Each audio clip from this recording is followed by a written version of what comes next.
Alright, so this is what the game does. It just shows a blue screen. Doesn't matter how often I insert it or how many times I turn it on. Nothing makes a difference. It's always a blue screen. So let's get it to the test bench and see what the heck's going on here. Alright, so I have a Nintendo game today called Amagon. I remember playing this as a kid. Game doesn't work, just shows a blue screen, which I previously showed in this video. You should have already seen that. So let's get it taken apart and see what the heck's going on with this and see if we can repair it. So I'm 90% sure that this game does not have a battery in it. I don't recall it having any save functionality. Should be a basic repair. I mean, if there's something wrong with the PCB, I should be able to see it underneath the scope and fix it. Or maybe it's just dirty pins, I'm not sure. I haven't cleaned anything.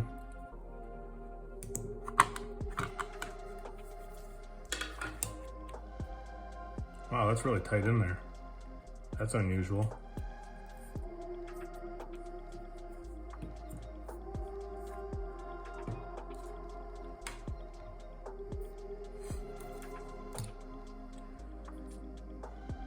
All right.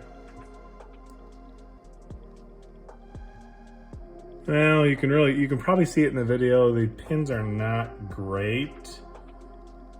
Also, I'm not sure what's going on right here with this giant blob of solder. That is bizarre. Why is that so big? I wonder if that, here, let's get a better view of that. Can you guys see that? Hopefully you can. Zoom in a little bit. I don't know, maybe it's normal, maybe it's not. I've worked on a lot of NES games over the years, but I've never worked on this one, so who knows. But let's take a quick peek underneath the microscope.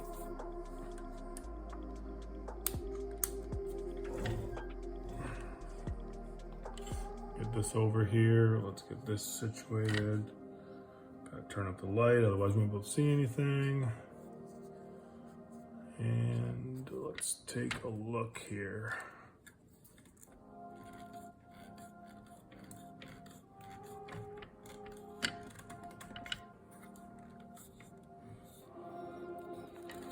One sec, need to adjust my scope. The tension's gone. All right, so there we go. Nice, good tension. Oh, that's super clear. Yeah, there we go. All right, we'll switch over to the scope so you guys can see this too. All right, so we got this board under the scope here, and let's just take a look around. You can tell this is a clean board. At least what we're viewing right now, there is no liquid damage or anything like that. It's actually super clean. Let's go down to where the soldering joint was. All right, yeah, so this looks like it's from the factory. I'm not sure why the blob's so big, but it likely bridges two contacts so that it makes some connection on the board. All right, let's continue and see what else we can see here. So I want to know if any traces are broken from these pins. And these traces all look good. Doesn't look like there's anything broken.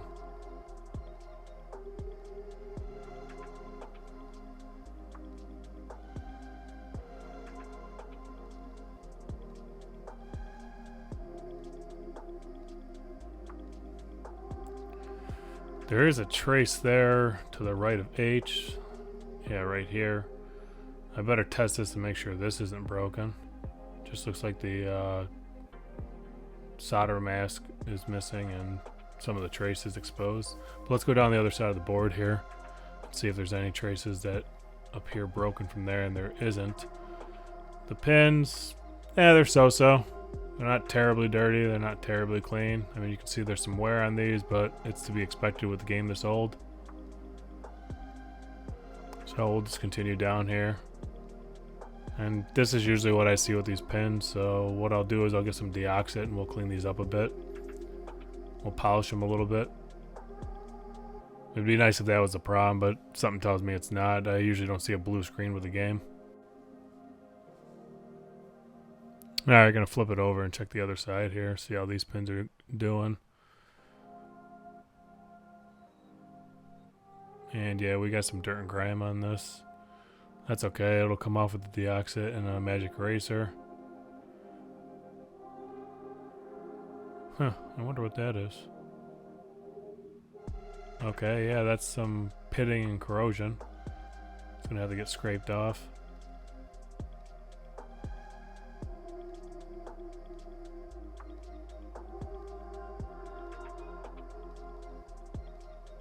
Yeah, there's some gunk on this board. I don't know if somebody previously tried to clean it or not. I'm gonna have to wipe that off, but you can see it there. And it seems to go the whole length of the board too. Alright, so the pins are dirty, but there is one section of this board that is questionable. It looks like a trace has some damage to it, so I need to test that and validate whether or not that's working. And we're going to do that by getting a multimeter.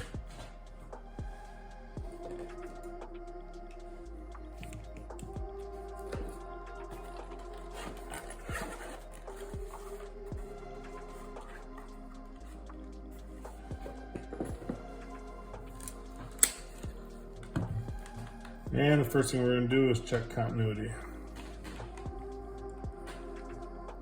and see if we have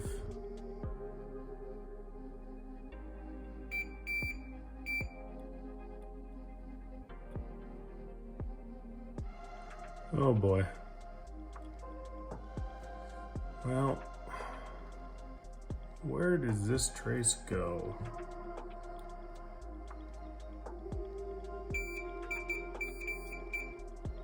Alright, so the trace is okay. That's indicative of the beep. So we don't have to worry about that. There is some weird goop on this board, so I'm going to clean this first before trying to clean the pins. I mean, I could check all the pins too. I guess we'll do that. Okay, that one's good.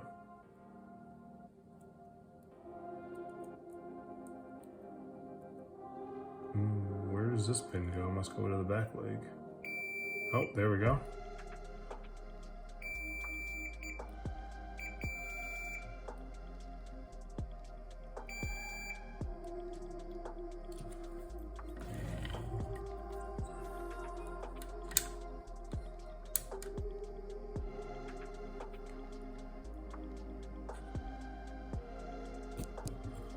Whoops, didn't mean to hit the camera there. There, so you guys can see what I'm doing. Nothing special about this. We're just checking for continuity. It's very basic, it's very simple. So I was on pin 6, so 1, 2, 3, 4, 5, 6. Well, I was on, it might not be pin 6, but I was 6 pins in. So I'm just touching this pin, and then we're going up to the leg that I believe it goes to, and I believe it's over here. It's one of these. Well, it would help if I was on the right pin. All right, move on to the next pin. And we get good measurements here.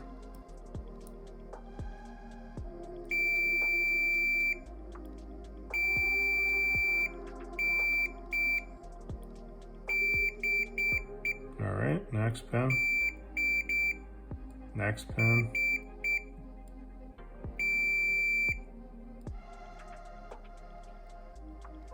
This pin I believe is this leg. Oh, no, it's apparently not. Where does this go?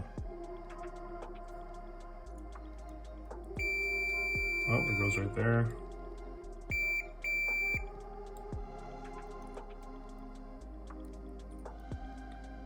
This pin goes up to here, which goes no place because there's no solder on, which is interesting. I don't know if that's intended or not. Have to figure that out.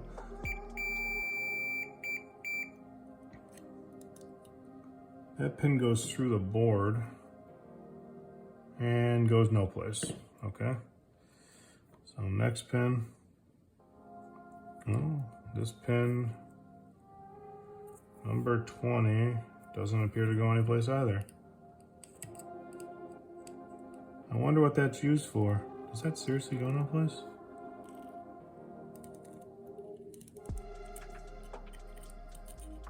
No, it doesn't. I don't know what that pin's for. I don't know what this pin is for. It's same thing.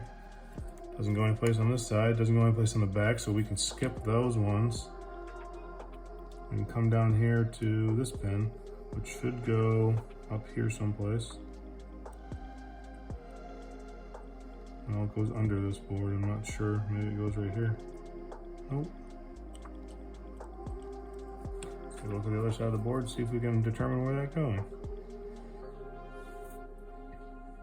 Let's see, 15, 1 into 15. Seems to trace all the way around to one of these pins. So, probably help if I looked up a schematic for this, but I'm not gonna do that.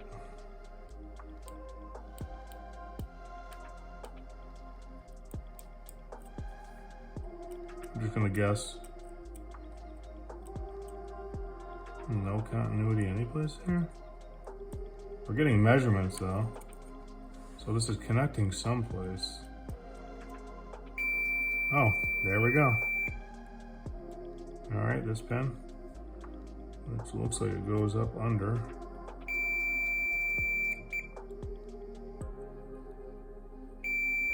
Okay. Wait, let me double check that. Yep, okay. Yep.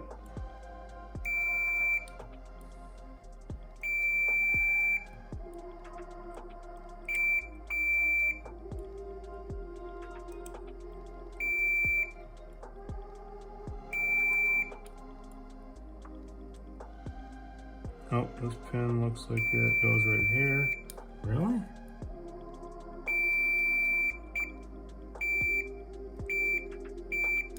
Okay. That one goes right there. This one goes under. And it's probably up here. Oh, maybe not.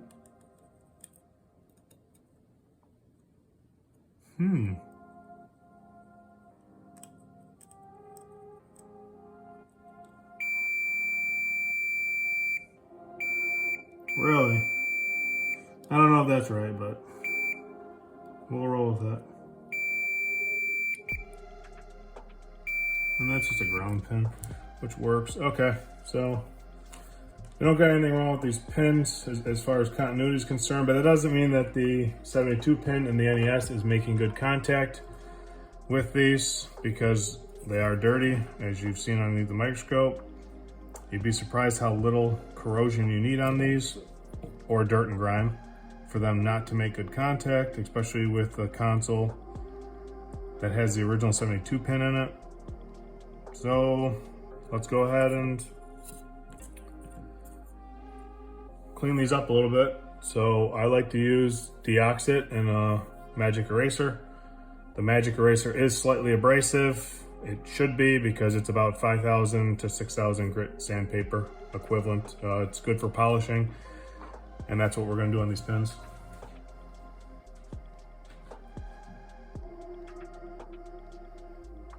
All right, so this is the stuff that I use. This is deoxit. You can buy it on Amazon. You can probably buy it at a bunch of places, but I got it on Amazon. And then just a piece of magic eraser, which you can cut off.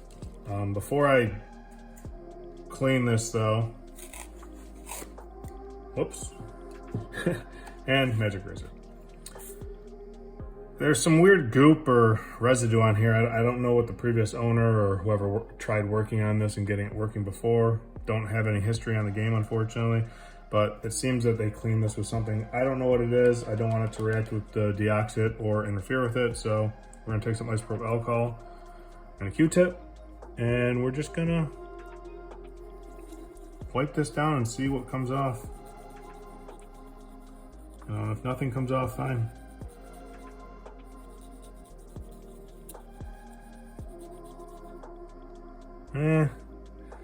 is something. I'm not sure what it is, but it looks like a bluish. It's weird. It's a bluish color. I wonder what would happen if I went and plugged this in after cleaning it with isopropyl alcohol. We're not going to do that. I'm just going to hit it with deoxit because we already looked at these pins under a microscope and we know that they're dirty, which the naked eye cannot see.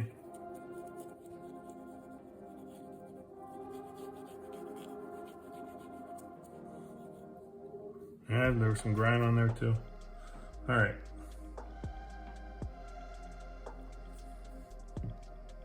Got a little fuzz there. So let's do this side first.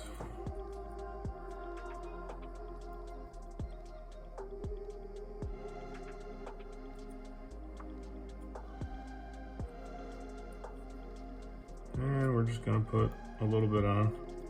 Nope, not that much. You don't need that much. You need about that much, but sometimes this comes out fast. That's okay. The sponge is gonna, or the magic eraser is going to absorb some of it anyways. And then we're just gonna take this and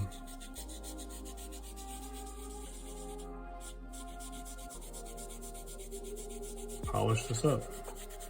You don't need to use a lot of force with this. Just let the weight of your hand and the magic eraser do the work and gently scrub back and forth.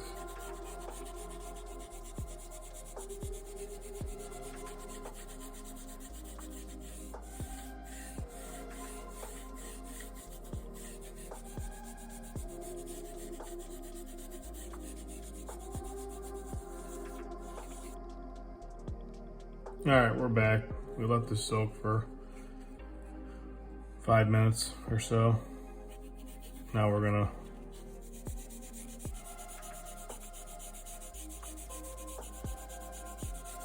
use the magic eraser and we're gonna clean the pins.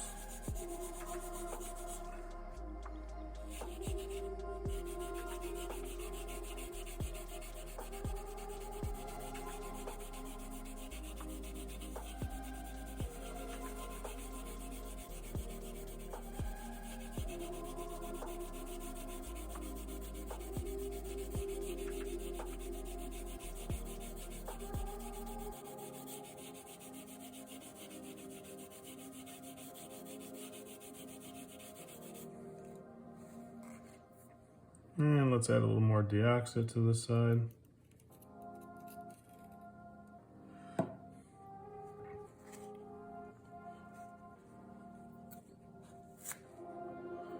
And we're going to cut that end of the magic eraser off. And we're going to use a new section here.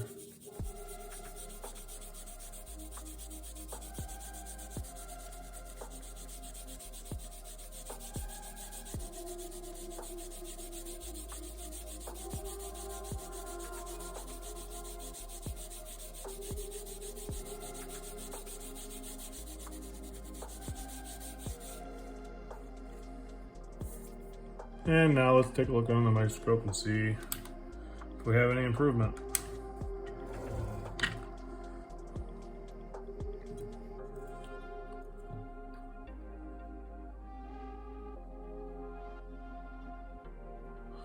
Oh, we have some pitting here that is not coming off. Just gonna hit it with my dental pick. Oh, okay. It's not actually attached to the board, so it did come off. It just needs to be wiped away with some isopropyl alcohol.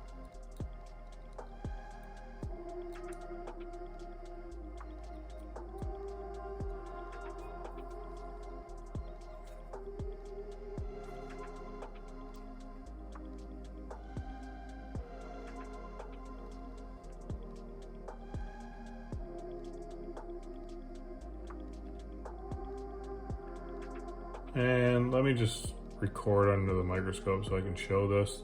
Because oftentimes this is what actually causes NES games not to function, and probably Super Nintendo games as well.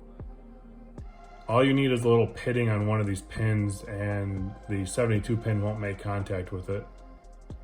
And any type of pitting is corrosion, so it's not going to, I'm not sure why my microscope camera's not recording right now. There we go. Any type of corrosion or pitting, or I'm sorry, any type of pitting is corrosion, and it doesn't conduct electricity very well. So you're not gonna have a good connection there. Plus, these are very microscopic blobs that are just above the surface of the pin, and it's gonna stop that pin from making contact.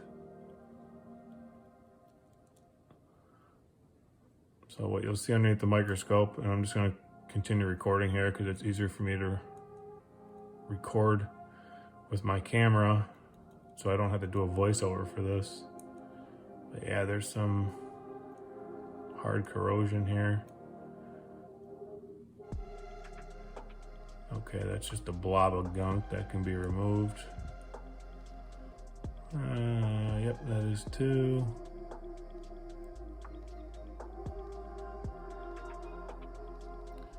Yeah, let's go down the other end, see what else we got here on these pins.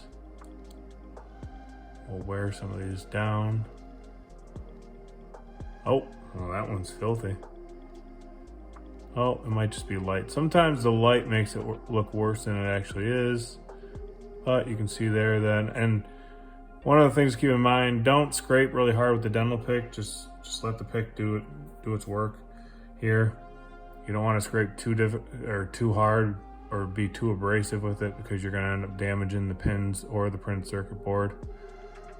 The rest of these look pretty good, actually. Oh, is this more right here?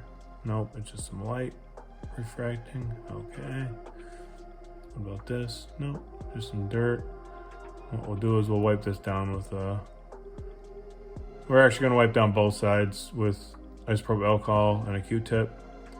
And then I will reapply the deoxit to both sides with a clean Q-tip, just so I know this stuff's all gone.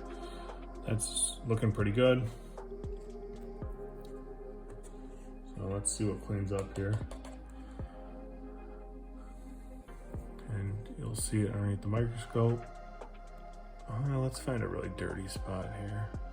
Let's see if it cleans up. Yeah, here's some. So we have, and what I'm talking about specifically is this, and this. These are where we had some corrosion. We've scraped it off. We've worked it away a little bit with our dental pick. Let's see if it wipes away with a Q-tip with isopropyl alcohol.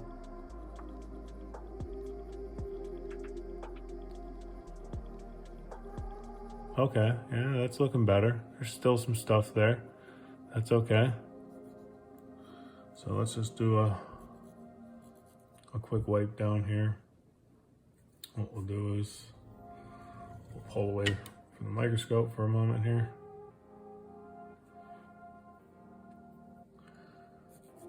And let's just get all this stuff off.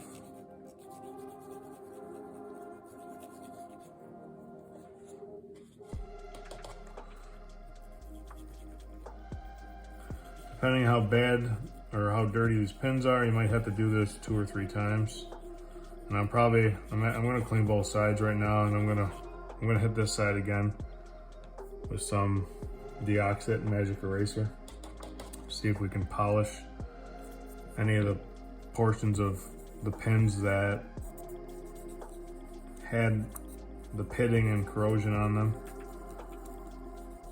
And as a reminder, this isn't something that you can really see with the naked eye. It just doesn't show up.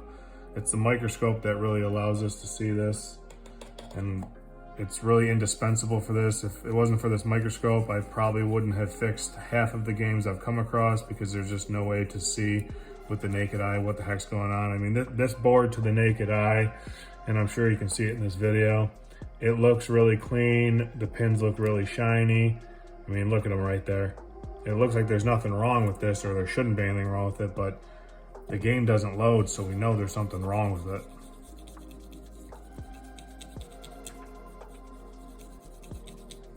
All right, so we cleaned that off. Let me just grab a piece of paper towel here, wipe off the fuzz. And then I'm gonna hit this side and the other side again with the magic eraser.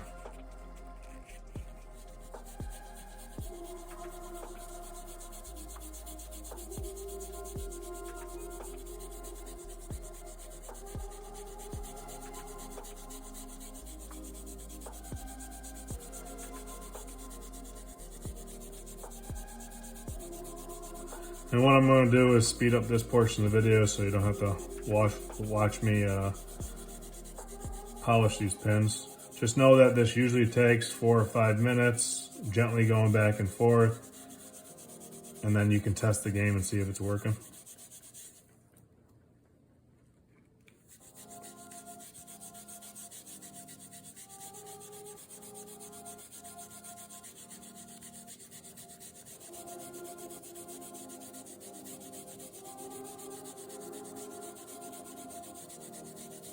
Twenty minutes later.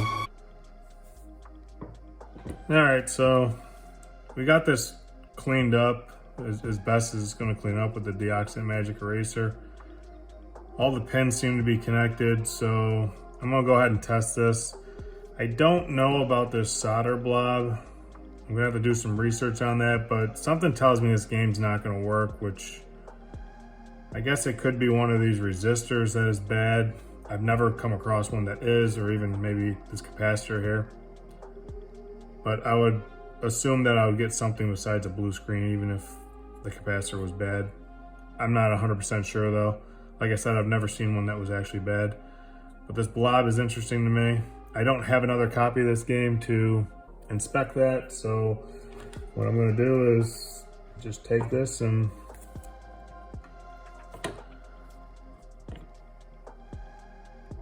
put it back in the case here.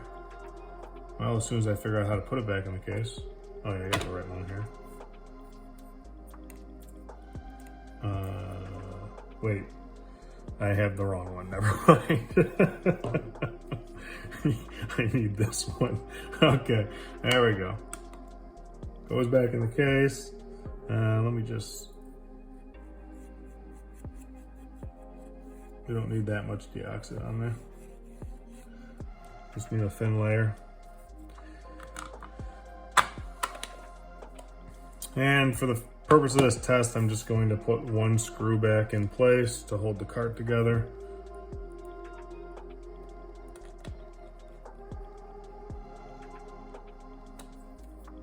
And we'll head down to the Nintendo and see if we can get this working. All right, so we're back here. Let's see if this game's working. Just gonna toss it in here. Oh, my television is off. That's not gonna do us any good. Wake up, Samsung. Nope, it's still a blue screen. Yeah, that's all we get. Doesn't matter how many times we insert this. I wonder what the problem is. It's just blue. No audio, no video. Don't know what blue means, but don't put it down, we get that, which is frequent. Yeah, just a blue screen. Gonna have to do some research and see about that solder blob. What else could be causing this? I mean, there's no physical damage to the board. I can't imagine one of the ROM chips being bad. So let me do some research and I'll be back. All right, so the last thing to check is this capacitor here. So in order to do that, I have to remove it from the board. Otherwise, well, let's see. Can we get the camera to focus on this?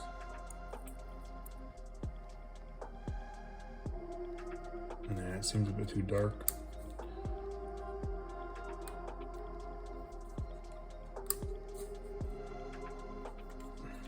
Come here, microscope.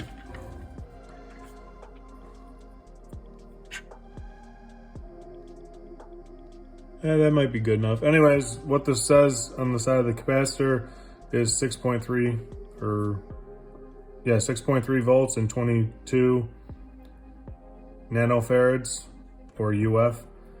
What that means is the capacitance is 22, so that's what we're going to test. Now, the problem with testing this on the board is the following. So I got my multimeter on nanofarads, or UF. whatever you want to call it. Now if we take this and we put it on these two leads for this capacitor, it'll probably, nope, I moved it.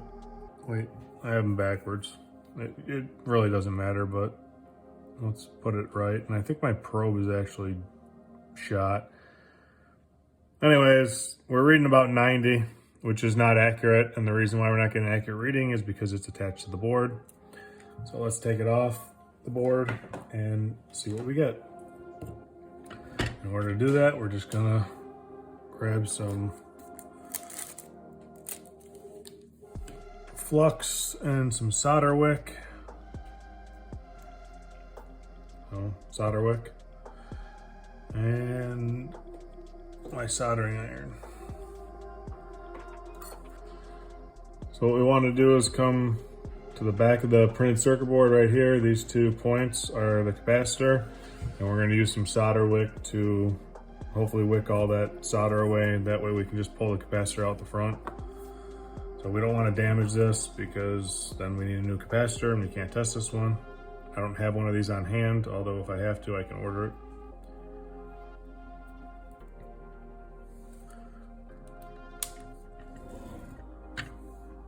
Oh, I apologize if this light makes it difficult to see, but I need some light to see this. So we're just gonna push the solder wick over here, use a soldering iron, and hold it down and let it suck up this solder.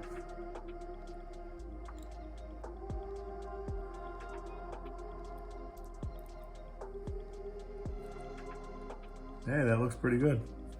All right, so what you wanna do is trim the end of this off where the solder went in. I don't want to put solder back on the board, and sometimes it'll flow in the wrong direction. And we're going to get the next point here. Let's see, can I zoom in a little bit so you can see this better? Probably.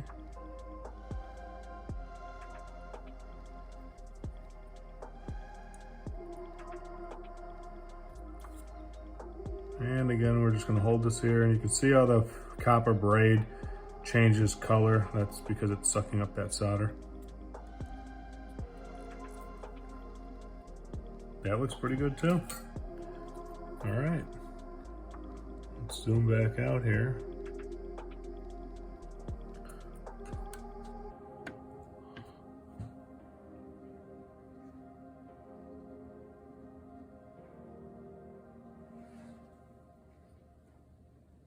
And ideally, you should be able to move these with your finger or a spudger or something. Sometimes what you got to do is we're gonna have to come around here to the front, and I need to bend this up a little bit.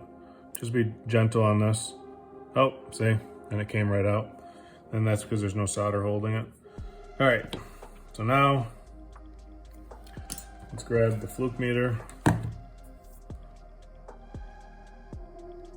And my camera keeps wanting to focus on the flux. I'm not sure why. Let's get that out of the way so it doesn't do that.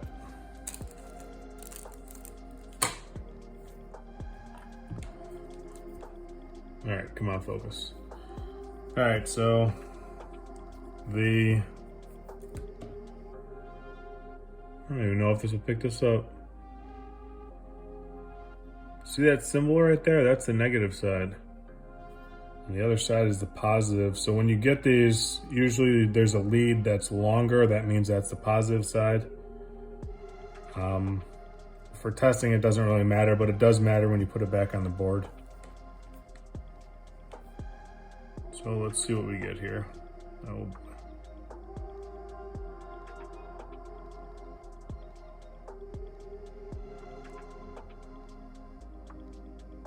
Well, we're getting 26.2. That's actually good. That means that this capacitance is correct.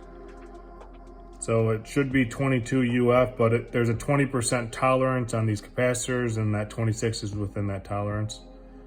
So there's nothing wrong with this capacitor. So unfortunately, well, let's double check that. Hold on. I'm gonna check this one more time here. Really? It's not a bad capacitor. It's not a bad capacitor.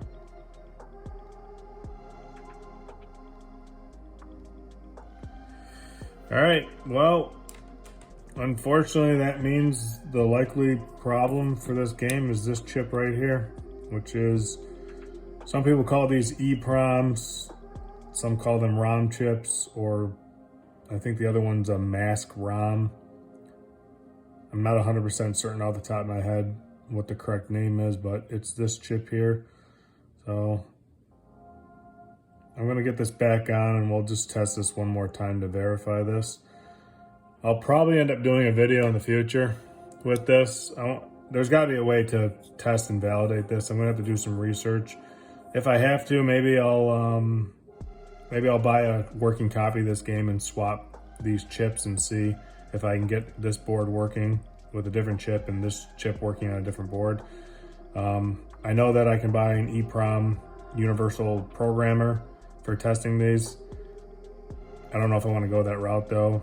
They seem to be quite expensive, and spending over $100 just to get one to test this may not be worth it, but buying another copy of this game for, you know, 10 bucks and removing the chip would be. So let me get this, I'm gonna solder this back on off camera, and then we'll give it another go on testing, but I don't expect anything to change. All right, we got the capacitor soldered back in place. As you can see, nothing special there. Let's go ahead and toss it back in the jewel case here and go test it. I don't think it's going to make a difference, as that capacitor is already working, so I believe the problem with this game is the ROM chip is dead, which is not something that I've run across in 20 years of repairing these games and cleaning them and fixing them, but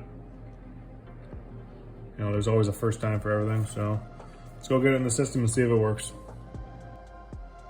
All right, I got the game in the console. It's right here. And a blue screen. I'm not really surprised. Just for the heck of it, I'm gonna insert this in and out a couple times.